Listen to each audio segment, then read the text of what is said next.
শেখ হাসিনা অডিওতে বক্তব্য দিচ্ছেন, প্রবাসে সক্রিয় আওয়ামী লীগকে কি দেশে সুযোগ দেওয়া উচিত নাকি অনুচিত? হ্যাঁ ঠিক আছে, মামলায় হাজিরা দিতে আমাকে নোট দিতে, আমি আসবো, নিশ্চয়ই আমি আসবো, মামলা আমি মোকাবেলা করব। দেখি কত ধানে কত চাল, সেটাও আমি দেখে নেব। বাংলাদেশটা আমাদের। এখন 227 জনের তালিকা করে রাখো, আমার খুন করার একটা লাইসেন্স পেলাম, এটা নাকি আদালত অবমাননা। আমি আছি আপনাদের সাথে, আমি যেখানে থেকে আমি আসছি। হ্যাঁ, একটা সুবিধা হয়েছে, যেখানে আছি বলে কথা বলতে পারছি। 2007 জোর করে দেশে ফিরেছিলাম, এরপর তো বন্দি করে রেখেছিল, আর কথা বলতে পারিনি। কিন্তু এবার সেই জন্য বাইরে থেকে সবার সঙ্গে কথা বলতে পারছি। কাজে আমি আছি, সব ধরনের সহযোগিতা আমি করে যাব, কিন্তু আমাদের দেশটাকে, দেশের স্বাধীনতা সার্বভৌমত্ব রক্ষা করতে হবে, গণতান্ত্রিক ধারা রক্ষা করতে হবে। একমাত্র আওয়ামী লীগই গণতান্ত্রিক ধারা দিয়েছে বাংলাদেশে, এটা তাদের মনে রাখা উচিত। 2009 সাল থেকে 2024 সালের এই আগস্ট মাস পর্যন্ত বাংলাদেশের গণতান্ত্রিক ধারা অব্যাহত ছিল, আর সেই গণতান্ত্রিক ধারাকে নস্যাৎ করে অবৈধ ক্ষমতা দখল করার পালা শুরু করলো ডক্টর ইউনূস। এরা তার ম্যাটিকুলাসলি ডিজাইন মাস্টার মাইন্ড দ্বারা। এটাই হলো বাস্তবতা। কাজে এই চক্রান্ত আবার এখন বলে কি মুক্তিযুদ্ধ নাকি ম্যাটিকুলাস ডিজাইন, তখন কে বলছে ম্যাটিকুলাস ডিজাইন? ওই মুক্তিযুদ্ধের সাথে এই জঙ্গিদের নিয়ে ক্ষমতা দখলের তুলনা হয় না। আর এত ধৃষ্টতা কোথায় পায় যেভাবে তুলনা করে? তুলনা করার অধিকার আছে তাদের? যারা এই কথা বলে, আমি বলবো যে একটু মাত্রা জ্ঞানটা যেন তাদের থাকে। এক বাকি শীত যায় না, এটা মাথায় রাখতে হবে। আমি যদি ক্ষমতা থাকতে চাইতাম, হয়তো কয়েকশো লোক মারতে হতো, আমি তো তা চাইনি কখনো। যে কটা হত্যাকাণ্ড ঘটেছে, সব কটা হত্যাকাণ্ড ওই মেটিকুলাসলি ডিজাইনের অংশ হিসেবে। এখানে পুলিশকে দোষ দেওয়া লাভ নেই, সেনাবাহিনীর সদস্যদেরকেও দোষ দিয়ে লাভ নেই। কিন্তু কেউ যদি কাউকে মারতে আসে, এখানে কারো অর্ডার দেওয়া লাগে না, এটা আইনেই আছে কিভাবে হবে। আজকে প্রত্যেকটা কবরে যে যাদেরকে এরা শহীদ বলছে, প্রত্যেকটা কবর থেকে লাশ তুলে আন্তর্জাতিক সংস্থা ডেকে নিয়ে এসে ফরেন্সিক করে দেখা হবে কীভাবে তারা মারা গেছে। আর যারা আহত, সে কোন দল করে, সে কি করে, সে অপরাধী না নিরপরাধী, আমি সেটা দেখি নাই। আর আমি সরকারে থাকা পর্যন্ত প্রত্যেকটা রোগীর চিকিৎসা পেয়েছে বিনা পয়সায়। তাদের বাবা মা কারো কোনো টাকা খরচ করতে হয়নি, সব টাকা প্রত্যেকটা হাসপাতালে আমি খরচ করেছি। আমরা বিনা পয়সা তাদের চিকিৎসা দিয়েছি। এরা জানে না, এখনও তারা হাসপাতাল ছাড়ে না। কেন হাসপাতাল ছাড়বে না? হাসপাতালে বসে সেই চক্ষু ইনস্টিটিউটে দেখলাম সাবান পানি ফ্লোরে ফেলে তারা জল কেলি খেলে। এরা নাকি আবার অসুস্থ। এটা কোন ধরনের কথা? হাসপাতালে অন্য রোগীদের তো চিকিৎসা হবে। একটা ক্যাবিন দখল করে বসে আছে। কেউ আবার 5 তারা হোটেলেও রুম দখল করে, সারাদিন ঘুরে ফেরে আবার ওখানে যে ক্যাবিনে বসে থাকে ব্যান্ডেজ বেঁধে। এই প্রতারণাটার কি অর্থ থাকতে পারে? তা মেয়েদের দোষ দেই না, কারণ ইউনূস নিজেই তো একটা প্রতারক। এই দেশ আমার বাবা বা জাতির পিতা বঙ্গবন্ধু শেখ মুজিবুর রহমান স্বাধীন করে দিয়ে গেছেন, আর তাকে অপমান করা হয়, অবমাননা করা হয়। আর আওয়ামী লীগকে নাকি কোনো কার্যক্রম বন্ধ নিষিদ্ধ করা হয়, ছাত্রলীগ নিষিদ্ধ করা হয়। এই ডক্টর ইউনূস একটা অবৈধ ক্ষমতা দখলকারী, তার প্রত্যেকটা হুকুম, প্রত্যেকটা অর্ডার অবৈধ। তাদের দেশ চালাবার কোনো বৈধতা নাই। অস্ত্র হাতে নিয়ে জঙ্গিদের ছেড়ে দিয়ে আওয়ামী লীগ নেতাকর্মীকে গ্রেপ্তার করে বন্দি করে রেখে মিথ্যা মামলা দিয়ে তাদের হয়রানি করা হচ্ছে। আজকে দেখলাম আমার বিরুদ্ধে কি শাস্তি দিয়েছে 6 মাসের জেল। কেন? আমি আদালত অবমাননা করেছি। আদালতটা কোথায়? আমার তো সেটাই প্রশ্ন।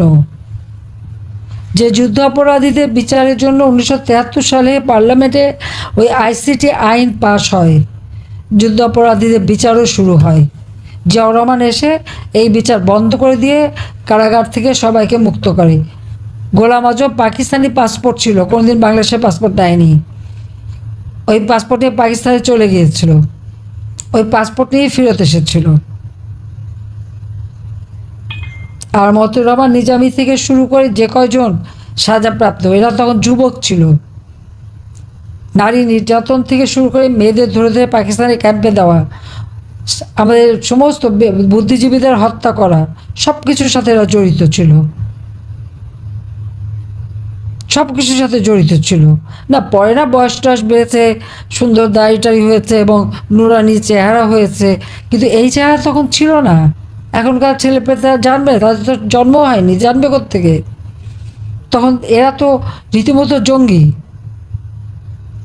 পাকিস্তানি হানাদার বাহিনীর সাথে হাত মিলিয়ে যে গ্রামের পর গ্রাম তাদেরকে পথ দেখিয়ে নিয়ে গেছে, আগুন দিয়ে জ্বালিয়ে পুড়িয়ে ছারখার করেছে, 3 কোটি ঘর বাড়ি জ্বালিয়ে পুড়িয়ে ছারখার করেছিল।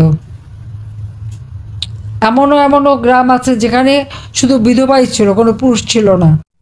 অবৈধভাবে ক্ষমতা দখলকারী, তাদের আবার অবমাননা, তার মান সম্মান জ্ঞান আছে, আত্মসম্মান বোধ আছে? কিছুই নাই, চরম বেহায়ের মতো ক্ষমতায় বসে আছে। আজকে যারা অর্বাচীনের দল বলে আওয়ামী লীগ রাখবেন, আওয়ামী লীগ শেষ করবে, তা আওয়ামী লীগ শেষ করলে বাংলাদেশের অস্তিত্ব থাকে না। বারবার তো আমাকে হত্যার চেষ্টা করা হয়েছে, আল্লাহ যে যাই হোক আমাকে বারবার বাঁচিয়ে দিয়েছে, কিন্তু বাংলাদেশের মানুষের অধিকার প্রতিষ্ঠার জন্য সংগ্রাম করেছে এবং সেই অধিকার প্রতিষ্ঠা করেছি। আর এই বাংলাদেশকে, যেখানে একটা নির্বাচিত সরকার আমি পূর্ণ করতে পেরেছিলাম এবং শান্তিপূর্ণ ক্ষমতা হস্তান্তর, বাংলাদেশের ইতিহাসে একবারই শান্তিপূর্ণভাবে ক্ষমতা হস্তান্তর হয়। আমরা মানুষ হত্যা করে ক্ষমতা আসে নাই। আওয়ামী লীগ যতবার ক্ষমতা এসেছে জনগণের ভোটে এসেছে।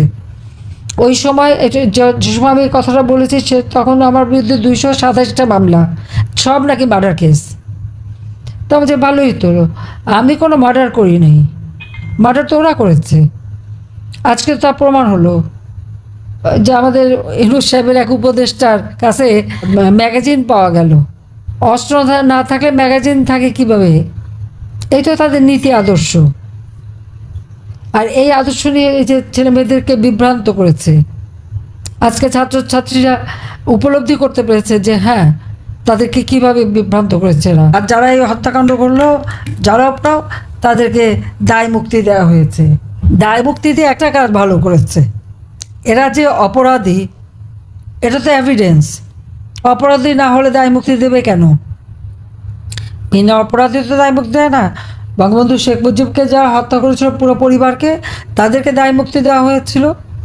আর এই 2024 সালে 15ই জুলাই থেকে যত হত্যাকাণ্ড এবং যত জ্বালাপড়াও, তাদেরকে দায় মুক্তি দেওয়া হয়েছে এবং এটা ডক্টর ইউনূস দিয়েছে। এবং এই সব কিছু পিছনে তো ডক্টর ইউনূস, আজকে থেকে না, সে 2001 সাল থেকে তার ক্ষমতার লোভ, 2007 সালে ক্ষমতার লোভ বাড়লো, দল করতে এসে ব্যর্থ হলো।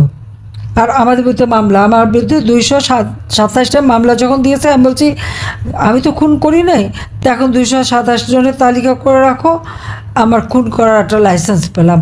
এটা নাকি আদালত অবমাননা।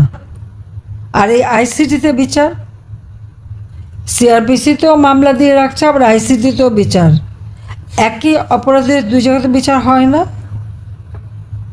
যখন আমি যখন যুদ্ধ অপরাধীদের বিচার করেছি ওই 73 সালের আইসিটিতে, তখন যারা এই অপরাধীদের সাথে ডিফেন্সে ছিল, ডিফেন্স লিস্টে, আজকে তারাই চেয়ারম্যান, তাদেরই একজন চেয়ারম্যান, তাদেরই একজন চিফ প্রসিকিউটর, তারাই সব।